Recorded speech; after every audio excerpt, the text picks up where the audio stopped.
Kalau secara teori kita mau mengatakan bahwa sekarang ini yang sedang kita lakukan, kita merujuk pada abolisionis de facto.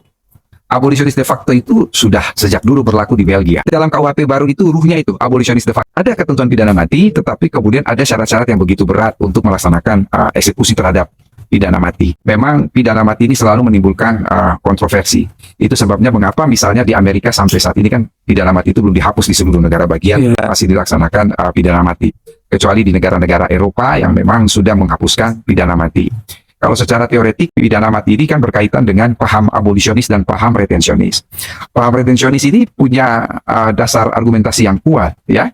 Jadi, mengapa pidana mati itu tetap dipertahankan? Bahkan ada seorang guru besar hukum pidana, tapi dia juga seorang pendeta yang terkenal, Frederick Julius Stahl. Dia mengatakan kalau memang seorang pelaku kejahatan itu tidak bisa lagi diperbaiki, ya sudah dimusnahkan. Itu dasar untuk pidana mati bagi paham retensionis, ya.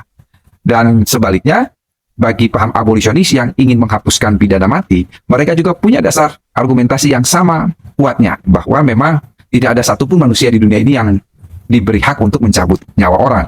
Lalu kemudian dianggap bertentangan dengan HAM, lalu kemudian dikatakan kalau itu sudah dieksekusi ternyata ada kekeliruan dalam pengadilan, lalu kemudian kan terpidana mati itu tidak bisa lagi dikembalikan yang telah dieksekusi. Tetapi juga paham retensionis bisa menjawab itu ketika dikatakan bahwa misalnya ya pelaku kejahatan yang dijatuhi pidana mati itu pidana mati itu bertentangan dengan HAM, maka paham retensionis yang ingin tetap mempertahankan pidana mati itu akan bertanya, apakah pelaku kejahatan dia juga menghormati hak, apakah dia menghormati hak asasi manusia korban? Atau biasanya tidak menghormati, kenapa dia pelaku kejahatan juga harus dihormati? Kan kira-kira begitu.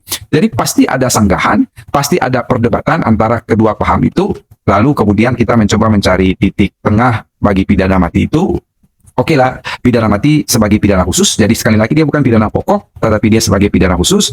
Apa kekhususannya? Yang pertama, dia dijatuhkan secara selektif, dan yang kedua harus dengan masa percobaan 10 tahun. Mengapa masa percobaan 10 tahun? Ini tidak terlepas dari visi KUHP. Visi KUHP itu adalah reintegrasi sosial. Artinya apa? Setiap pelaku kejahatan itu ada semacam second chance. Kesempatan kedua untuk dia bertobat dan dia tidak lagi melakukan kejahatan.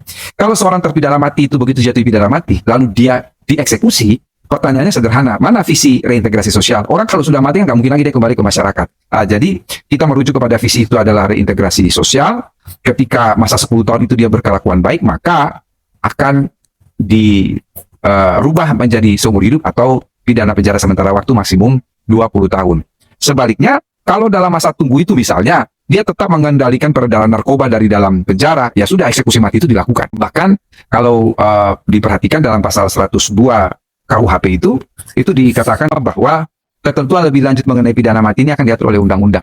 Jadi kita dalam jangka waktu 3 tahun ini punya tugas antara lain adalah membuat undang-undang tentang pidana mati.